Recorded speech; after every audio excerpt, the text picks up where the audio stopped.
Welcome to the second video in Module 4A. In this video, we will discuss eccentrically loaded columns.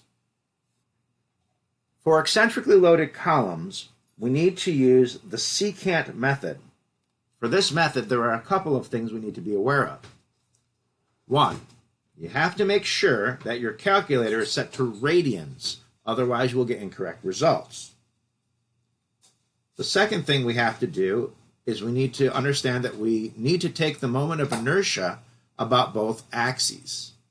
For a rectangular column like the one shown, you will have a higher moment of inertia value as well as a lower one, based on which side ends up being the height that gets cubed. You will use the lower moment of inertia to calculate the Euler or Johnson buckling critical load. You will use the higher moment of inertia for the radius of gyration in the secant formula. The other variables in the secant formula include P, which is the applied load, A is the area, E is the amount the load is offset from center, and C is the distance from the centroid to the outer edge in the direction of the offset. K is the radius of gyration, as noted earlier, and capital E is the modulus of elasticity, or Young's modulus. So here's an example using the secant formula. We have a rectangular column that has a cross-section of 25 millimeters by 50 millimeters. The column is 1 meter tall with a 5,000 Newton load applied off-center in what would be the Z direction, with an offset of 12.5 millimeters. We will assume a pinned connection for simplicity. We have a yield strength of 150 megapascals and a modulus of elasticity of 75 gigapascals. So the first thing we need to do is calculate the cross-sectional area. We will need this for further calculations. We also calculate the C value, just as we would for any other beam. Note that C is calculated in the wider direction. Next, we will calculate the second moment area of inertia in both directions. So note here that in the first one, I have the height being cubed, and in the second one, I have the base being cubed. And of course, I get two different results, one that is larger than the other one. So since IC1 is greater than IC2, we will use IC2 for column buckling and IC1 for secant formula. Now we calculate the radius of gyration based on both moments of inertia. So this one is based on IC1, and it will get used in the secant formula.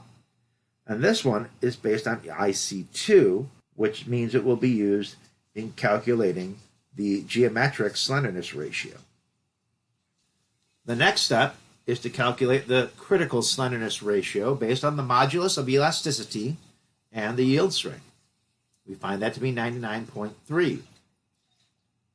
Now we'll take the geometric slenderness ratio and find that it is 138.5. Since the geometric slenderness ratio is greater than the critical slenderness ratio, we can use the Euler method. The Euler method is shown here, where we take pi squared times the elastic modulus times the area divided by the geometric slenderness ratio squared, and we find that the critical load is 4.8 times 10 to the fourth newtons. If we take the critical load and divide it by the area, we will have the critical stress at 38.5 megapascals. Since this is well below the yield strength, we know the design is safe for a centrally applied load. Now let's check the eccentric load.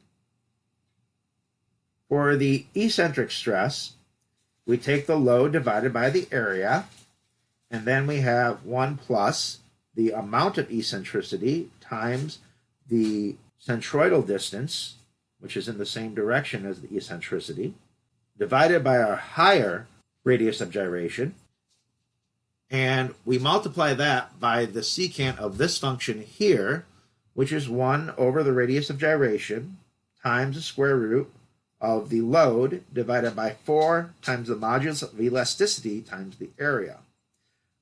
Note an interesting oddity in calculating this in MathCAD is this meter right here. In order for the secant function to work, I had to purge the units out of this entire function, and that required multiplying by 1 meter. But in the end, we end up with the eccentric stress of 10.197 megapascals. Again, this is well below the yield strength of the material and therefore a safe design. That's it for this video. Thanks for watching.